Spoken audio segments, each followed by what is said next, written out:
microscopes which overcame the limitations of standard research microscopes, and who discovered a way to destroy deadly microorganisms using coordinate. At about this time, Rife began his work using frequency instruments. He told a reporter in a May 6, 1938 Evening Tribune article that he also found through arduous experimentation, looking through the microscope as he applied various frequencies, that he was able to kill these microorganisms, proving his theory to be correct.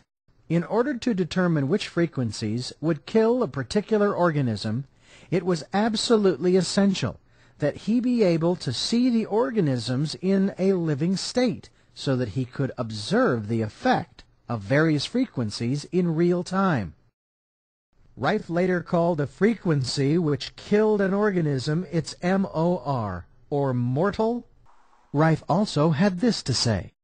The engineer explained to me that it was ultrasonic. Well, there's many of them that we would classify in the ultrasonic band because they're not visible with the human ear. They're way beyond, you know. And some of them are even in the broadcast band. Some of them are in the band of frequencies audible to the human ear. Some of them are way beyond either way. Your cancer is very high. You can't hear it. Isolation. But now you take your TB, now that's down. If you don't have an absolute coordinative resonance, you have nothing. 1/10 of 1 meter off, and you have nothing. It's got to be absolutely correct for that individual organism. It's got to be precise. It's no a Ouija board box or anything like that. It's got to be precision right on the dot, because the virus of cancer has a certain frequency, and it has to be there. Otherwise, if it's a little one way or the other, no good for nothing. By 1920, Dr. Rife had isolated many different organisms and was working on tuberculosis. He was successful in killing the rod form with his frequency instrument. But like Vaughan and Robert Koch before him, who were able to destroy the rod form of tuberculosis with vaccines and antitoxins, Rife's laboratory animals also died. This caused Rife to believe that there was an additional virus that was released when the rod form of the bacteria was killed.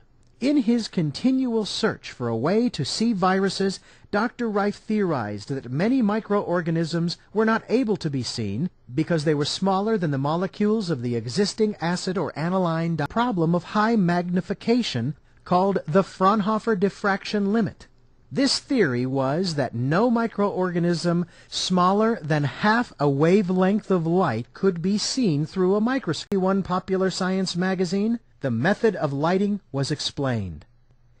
An electric light of 2,000 candle power falls upon the center of this microscopic movie studio, a tiny spot on the thin slab of transparent quartz that bears the germs. Above it, 16 of the finest quartz lenses obtainable, immersed in glycerin, magnify the dimensions of each germ 12,000 times. Designed by Rife himself, this apparatus is one of the most powerful microscopes in the world. Its magnification compares with the 2,000 diameter enlargement of microscopes commonly used in research laboratories and in medical examination. The November 21, 1931 Los Angeles Times had an article also explaining Dr. Rife's use of light. Due to the fact that images are borne to the eye by light waves, measuring about 1/50/1000th of an inch in length, it has been supposed that no object considerably less than that in length would be seen by the human eye. By the use of quartz prisms, it is understood that Dr. Rife has broken up the light waves, making it possible to bring impossibly small objects to view. Through the new microscope, according to estimates, an object measuring 1/100/1000th of an inch in diameter would be magnified to appear 1/6 of an inch in diameter. The Los Angeles Times article dated December 12, 1931, entitled "Newest Microscope Will Trail Unknown Germs to Their Layers," says, Dr. Rife said that parts for his microscope were made in many parts of the world. He said he used quartz glass entirely because it allows from 48 to 50% more light than other kinds of glass. He said he uses a 2,000 candle power illumination unit with the instrument. The beam of light is cold, he said, and he has had a living specimen under it for 5 or 6 hours without evaporation from heat. Rife had isolated and filmed. After this article, he was featured in many other prominent newspapers and magazines.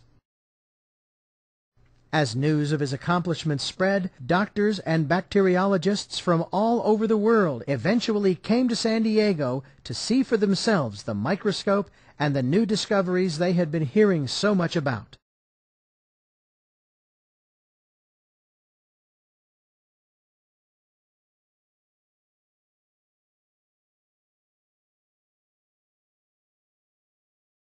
In late 1931, news of Rife's microscope had reached Dr. Arthur Isaac Kendall, professor of research bacteriology in the Northwestern University Medical School at Chicago.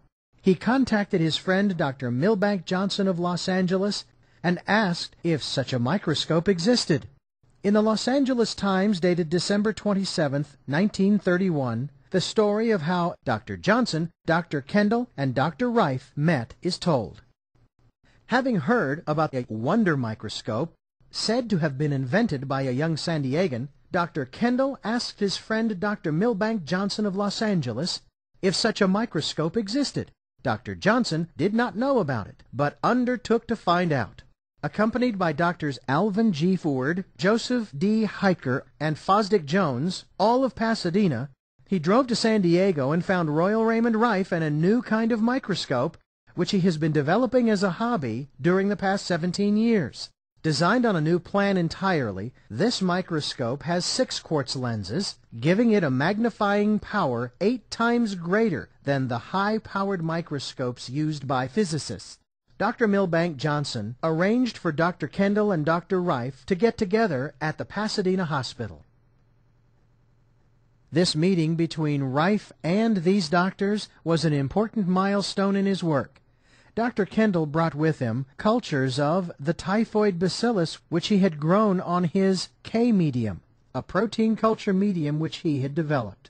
This medium enabled the filterable virus portions of a bacteria to be isolated and to continue reproducing without the need of living tissue for reproduction. There was and still is an ongoing disagreement about whether bacteria could change from a filterable virus-size form to the normal bacillus, which can be observed through a standard microscope. I eventually built my first high-powered microscope. With that instrument, Arthur Kendall and I, working jointly in the Pasadena General Hospital, succeeded in isolating what we classify the first filterable form of bacteria ever seen. It was isolated from the Bacillus typhosus from cultures that Dr. Kendall brought from his laboratory in Northwestern University in Chicago. And we succeeded definitely in isolating a filterable form of that bacteria. We succeeded in isolating this organism using a Kendall media. It's known as Kendall media.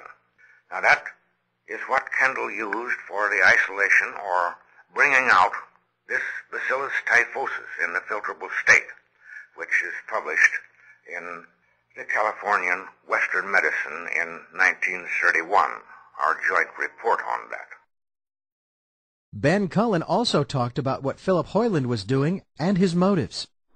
Philip Hoyland became disgusted with the whole deal because he was not getting what he thought was his fair share of the stock, which was fairly divided amongst all of us.